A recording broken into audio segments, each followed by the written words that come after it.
Hey, it's Shahar. Welcome back to my channel, to the Witchy Reader. So I'm going to be talking about what I read in May. Um, so I actually had a pretty good reading month. I've been listening to a lot of audiobooks while I'm at work, so that's helping me get a lot of books read. Um,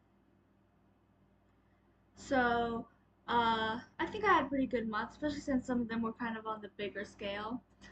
Because I read a lot of the Warrior Super Editions, which are pretty thick, and each of them take like 13, 14 hours to listen to. Um, but yeah, I actually did pretty good when it came to my reading this month, so I'm very happy about that.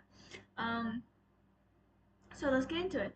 I so I actually started this book in April, but I finished it in May, early May, so I'm counting it because I technically finished it in May. It's Firestar's Quest, which is the one super edition of Warriors I had technically read before, but it all the Warrior books that I did read I read when I was 17. With I borrowed my friend's warrior books because she owned like all of them. She's like a huge warrior fan, and me, I'm more into Seekers, but Aaron Hunter is my favorite author, and I'm trying to read the rest of their books. I'm currently also reading Bamboo Kingdom, which is their new series. I also want to read Survivors and Bravelands, but first I'm trying to get through Warriors because I've been trying because I started that when I was 17 and just never continued because it's very very long. Um, I read the first arc and the second arc when I was 17, and the first Super edition, which is this one. Um, so yeah, I and I enjoyed it. It's probably one of my favorite Super editions I read. Maybe it's because I love Firestar and Sandstorm. They're so far since I've technically only read the first two arcs. They are my second favorite ship. My first being one that I just remember loving, and I'm currently reading the series where they get together. So I'm excited to see if I still love them as much as I did. Because when I was 17, I was absolutely obsessed with Leafpool and Crowfeather from the second arc, which is what I'm currently reading at the moment. So I can't wait to get to them because I just remember loving them a lot. Um, it's been a long time, so I don't remember much of their story. I just remember that they were forbidden and they weren't allowed to be together because they're from two different clans. Plus, Leafpool was apprenticing to be a medicine cat, and medicine cats can't have mates or kids of their own, anyways.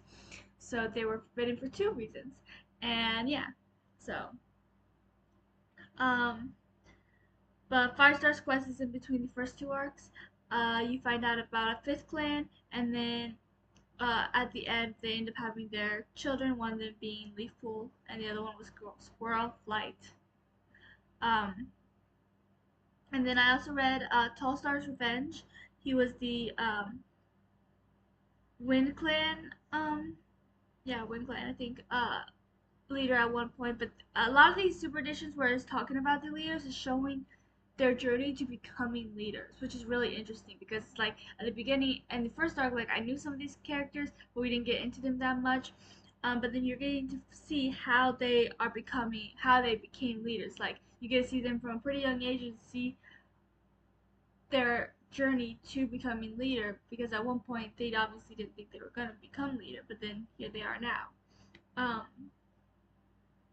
And that one was a bit different because a good portion of it wasn't even in the clans because Tallstar actually left for a while because he wanted to find the person he blamed for his father's death and kill him. He wanted revenge. Obviously, that didn't end up happening. For one, he couldn't go through with it. For two, he found out that he wasn't actually responsible for his father's death and his father actually sacrificed himself to save him. So yeah, but it was very interesting. Yellowfang's secret, she was a medicine cat, which we meet in the first arc. And uh, this one was interesting too because we see her when she gets basically tossed out of Shadow Clan, and she ends up in Thunder Clan, and she ends up even becoming their medicine cat at one point.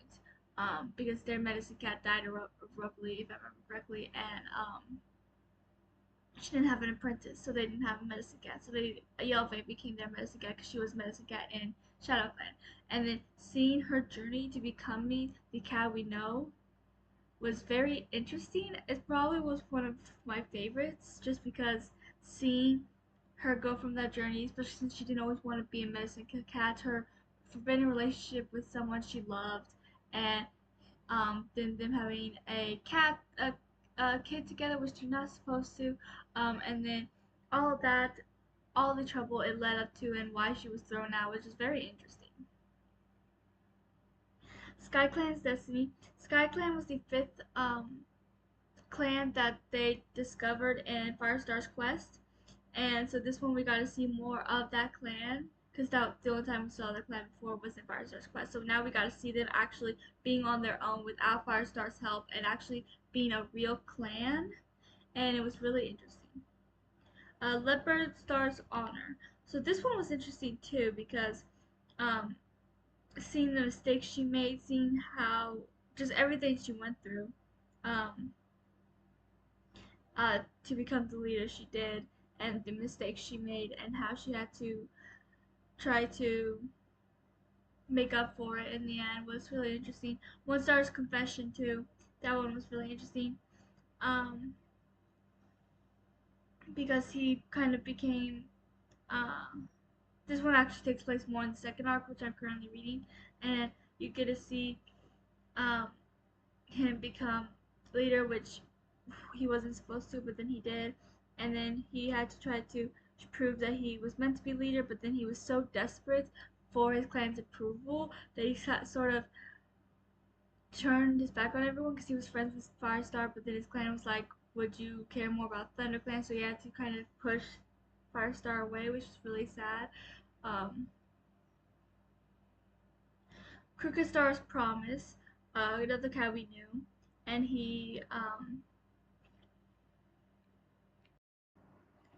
so we got to see him and how he, because he has like this broken jaw, and but it never, I don't think it ever showed how that happened. So we actually got to see like why he has a crooked jaw, what exactly happened to him, and we got to see his journey to becoming a leader, which was interesting.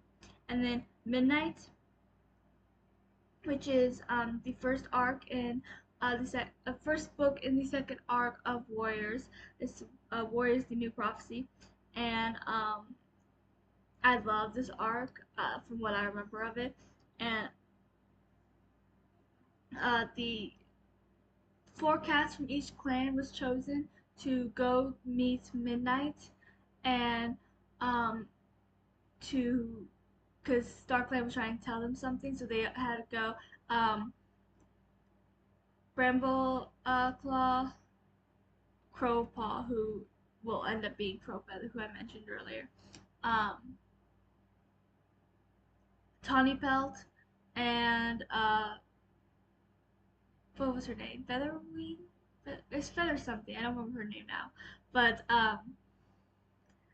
her brother ended up showing up too because he didn't want his sister to go alone. Stone Pelt or something like that. And then so did Squirrel Paw, just because she's Squirrel Paw and she wanted to. And they had to leave the clans to uh, figure out what StarClan and Midnight have to tell them. Um, and something I noticed when I was reading is that uh, out of the chosen clan cats, so not Squirrelpaw or Stone, whatever his name is, those two, um,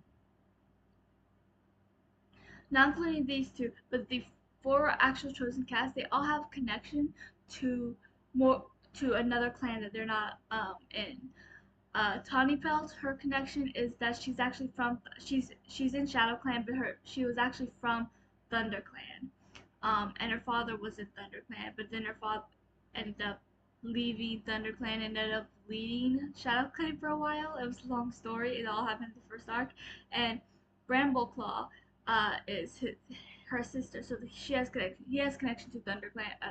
He's in Thunder Clan, but he has connection to Shadow Clan because um, Tiger Star was actually leader of Shadow Clan at one point. Um, and then Feather Wing, I think is her name. I'm gonna have to see because I don't remember what her name is now. But her connection is that even though she was pretty much raised her entire life in River Clan, her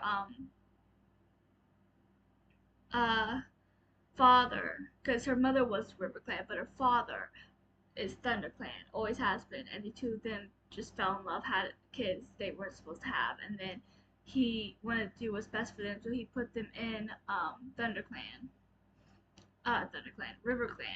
He even tried to be in RiverClan for a while, but he just didn't belong, so he ended up going back to ThunderClan. But so they have connection to ThunderClan because of their father. But then I realized that Crowpaw is the only one who doesn't have a connection. I mean, yeah, he does end up falling for Leaf.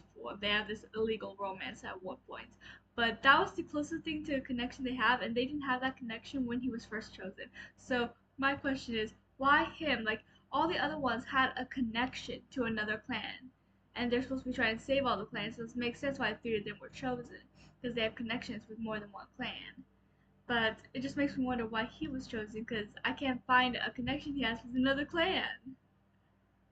Which is something interesting I thought of. I also reread the last two Harry Potter books, Order of the Phoenix, Half-Blood Prince, and Deathly Hallows. And I always love rereading those, so that was fun.